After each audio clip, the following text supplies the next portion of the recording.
Hello friends, 1 अक्टूबर से GST में एक और बड़ा चेंज होने जा रहा है जिसके बारे में हमें पता होना चाहिए बिकॉज ये रिलेटेड है जीएसटीआर 3B के।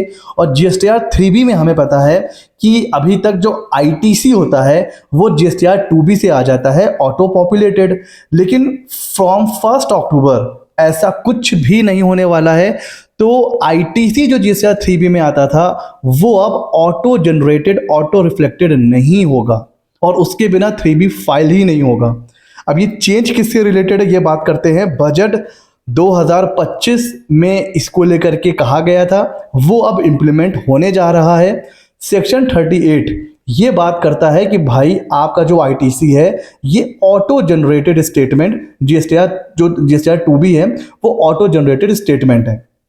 आपके सप्लायर ने जीएसटीआर 1 फाइल करा, उसने अगर जीएसटीआर 1 टाइमली फाइल करा है तो आपके जीएसटीआर 2B में वो ऑटो जनरेटेड हो जाता था, आपको कुछ भी नहीं करना पड़ता था। लेकिन बीच में एक फैसिलिटी आई थी आईएमएस, है ना, इनवॉइस मैनेजमेंट। उसमें आपके पास ऑप्शन था कि भाई आप कुछ इनवॉइस को चाहो तो एक्सेप्ट कर लो, रिजेक्ट कर लो या छोड़ दो। अगर आप उसको छोड़ देते थे तो माना जाता था कि भाई वो एक्सेप्टेड है, फिर वो ऑटोमेटिक आ जाता था आपके जीएसटीआर 2B में, और 2B की जो आईटीसी है वो ऑटोमेटिक आ जाती थी जीएसटीआर 3B में। अभी आपका जो जीएसटीआर 2B है ना वो ऑटो जनरेटेड नहीं होगा बिकॉज सेक्शन 38 कह रहा है, जो अमेंडमेंट है, कि अब ये जो ऑटो जनरेटेड स्टेटमेंट है उसमें से ऑटो जनरेटेड जो वर्ड है वो डिलीट हो जाएगा, मतलब वो वहां से हट जाएगा और सिर्फ स्टेटमेंट वर्ड वहां पर लिखा रह जाएगा।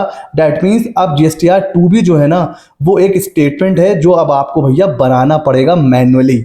अब आप क्या करोगे, एवरी मंथ आईएमएस में जाओगे, अगर सपोज सारी इनवॉइसेस सही हैं तो आप एक्सेप्ट करोगे, सिंपल। अगर आपको कुछ रिजेक्ट करना है या कुछ अगर आपको डेफर करनी है तो वो भी आप कर सकते हो। तो जो डेफर कर दोगे, जो रिजेक्ट कर दोगे वो जीएसटीआर 2B में नहीं जाएगी, जो एक्सेप्ट करोगे वो जीएसटीआर 2B में जाएगी। और जब जीएसटीआर 2B जनरेट हो जाएगा फिर वो आईटीसी उठ के जाएगी जीएसटीआर 3B में। और जब तक आप ये नहीं करोगे तब तक आपका जो है ना जीएसटीआर 3B फाइल नहीं होगा। आप जीएसटीआर 3B फाइल करने के लिए जाओगे तो पता है वहां पर क्या आएगा कि आपका जीएसटीआर 2B अभी तक जनरेटेड है ही नहीं। तो पहले आपको जीएसटीआर 2B जनरेट करना पड़ेगा, उसकी जो आईटीसी होगी वो जीएसटीआर 3B में जाएगी और फिर जीएसटीआर 3B आप फाइल कर पाओगे। तो जो इनवॉइस आप आईएमएस में एक्सेप्ट करोगे वही शो करेगी जीएसटीआर 2B में, और जब जीएसटीआर 2B आपका जनरेट हो जाएगा फिर आप फाइल करोगे जीएसटीआर 3B। तो अब 1 अक्टूबर से भाई आपको ये करना है एवरी मंथ। तो अगर बात करूं तो भाई 1 अक्टूबर मतलब अक्टूबर मंथ का जो हम जीएसटीआर 3B फाइल करेंगे वो कब फाइल करेंगे सर? नवंबर में फाइल करेंगे। तो 20 नवंबर तक हमें क्या करना है, आईएमएस में जाना है, जीएसटीआर 2B को मैन्युअली जनरेट करना है। ठीक है, आपकी सारी इनवॉइसेस सही हैं तो आप जाओगे, एक्सेप्ट पे क्लिक करोगे, सारी की सारी जो आपकी आईटीसी है वो जीएसटीआर 2B में आ जाएगी और फिर वो ऑटोमेटिक आ जाएगी जीएसटीआर 3B में। तो ये एक चेंज अब होने वाला है। और जीएसटी में इतने चेंज होते रहते हैं कि भाई अगर हम उसके साथ ज़रा सा इग्नोर करेंगे ना तो हो सकता है कि भाई उसका हमें उल्टा नुकसान हो जाए, इंटरेस्ट लग जाए, पेनाल्टी लग जाए। तो अगर आप जीएसटी के साथ अपडेटेड रहना चाहते हो तो आपको एक काम करना है, वो आपको पता है, नीचे है सब्सक्राइब बटन, वो आपको करना है सब्सक्राइब।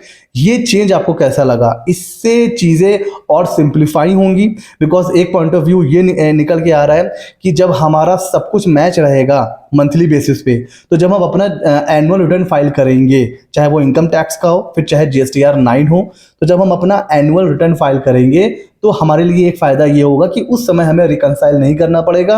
हम अभी से मंथली रिकंसाइल करते हुए चलेंगे तो हमारा आगे टाइम बचेगा।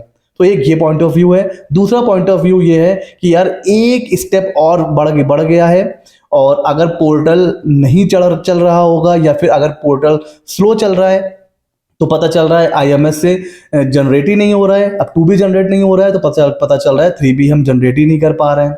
तो एक स्टेप फालतू में बढ़ गया। आप इसके बारे में क्या सोचते हो? ये एक अच्छा चेंज है, बुरा चेंज है? इसके बारे में आप क्या सोचते हो कमेंट सेक्शन में हमें ज़रूर बताइए। कैसा लगा वीडियो ये भी हमें ज़रूर बताइए कमेंट सेक्शन में। मिलते हैं अगले नॉलेजेबल वीडियो में।